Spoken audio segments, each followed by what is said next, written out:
দেখেন আমরা কোথায় যাচ্ছি, একটু অপেক্ষা করেন, যাবেন না কেউ। এই দেখেন, দেখে তো বুঝেই ফেলেছেন আমরা কোথায় এসেছি। আমরা এসেছি ত্রিপুরার স্বর্গে।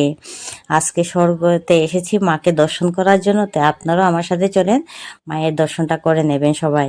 কেউ কিন্তু স্কিপ করবে না মায়ের দর্শন করতে, ঠিক আছে? আর দেখেন মা বাবা মেয়েকে দেখাচ্ছে এটা হচ্ছে আমাদের স্বর্গ, আর সেই স্বর্গের দূরগোড়ায় আমরা এসে গেছি। তো চলেন আপনাদের দেখাচ্ছি সেই স্বর্গের রানীকে। দেখেছেন, এই উনি হচ্ছেন আমাদের স্বর্গের রানী মা ত্রিপুরেশ্বরী মা। আর সবাই একবার কমেন্ট বক্সে বললেন জয় মা ত্রিপুরেশ্বরী মায়ের জয়। আর সকাল সকাল মাকে সকালের সাজে সাজাচ্ছেন পুরোহিত মশাই। দেখে তো কি সুন্দর লাগছে মার মুখটা দেখে। কার না ভালো লাগছে না? যা যা ভালো লাগছে অবশ্যই কমেন্ট বক্সে জানাবেন, ঠিক আছে বন্ধুরা? তো চলেন আরও দেখাচ্ছি আপনাদের। কেউ কিন্তু যাবেন না, একটু অপেক্ষা করেন, অনেক কিছু আছেন। আর মার কাছে উইশ করে নেন, কি কে কি চান মাকে বলে দেন, সব মা শুনতে পাচ্ছেন। আর দেখেন কত মানুষের সমাগম, কি ভালো লাগছে। আর প্রত্যেকটা সময় গেলে এই পায়রাগুলি আমার কাছে খুব ভালো লাগে। দেখেন সবগুলি আমার হাতের কাছে দৌড়িয়ে আসে, যে আমি খাবার দিচ্ছি বলে ওরা খাবার নিতে এসেছে। কিন্তু দুর্ভাগ্যবশত আমি খাবার নিয়ে যাইনি, এটা খুব অন্যায় হয়েছে আমার। নেক্সট টাইমে আমি অবশ্যই খাবার নিয়ে যাব। আর প্রত্যেকটা সময় আমার ভিতরে যখন উপরে যাই মন্দিরের কাছে, তখন আমার মনে হয়, কিন্তু এর আগে মনে থাকে না, মনে হয় আমার হাতে খাওয়াটা ওদেরকে খাওয়ানো, মানে সেই ভাগ্যটা আমার এখনো হচ্ছে না। তারপর চলে আসলাম বাবা ভোলানাথের কাছেও। দেখেন বাবা ভোলানাথের এখন পূজা চলছে। আমরা তো সকাল সকাল এসেছি, আর এসে দুটা পুজোই দেখতে পারলাম।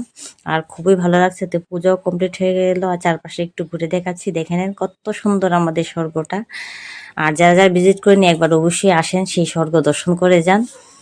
আর ত্রিপুরাতে আছে এমন কোনো ব্যক্তি নেই যে স্বর্গ দর্শন করেননি, সবাই করেছেন।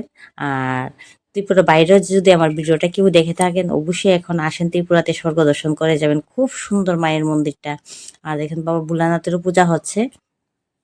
আর এখন ত্রিপুরাতে যাতায়াতের ব্যবস্থাও খুব সুন্দর। আর সহজেই আসা যায়।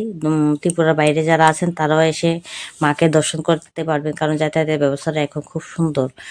তো কেমন লাগছে আমার ভিডিওটা অবশ্যই কমেন্টের মাধ্যমে জানাবেন। ভালো লাগলে লাইক কমেন্ট শেয়ার দিয়ে পাশে থাকবেন। আর মায়ের মন্দিরটা যাতে সবাই দর্শন করতে পারে একটু শেয়ার করে রেখে দেবেন।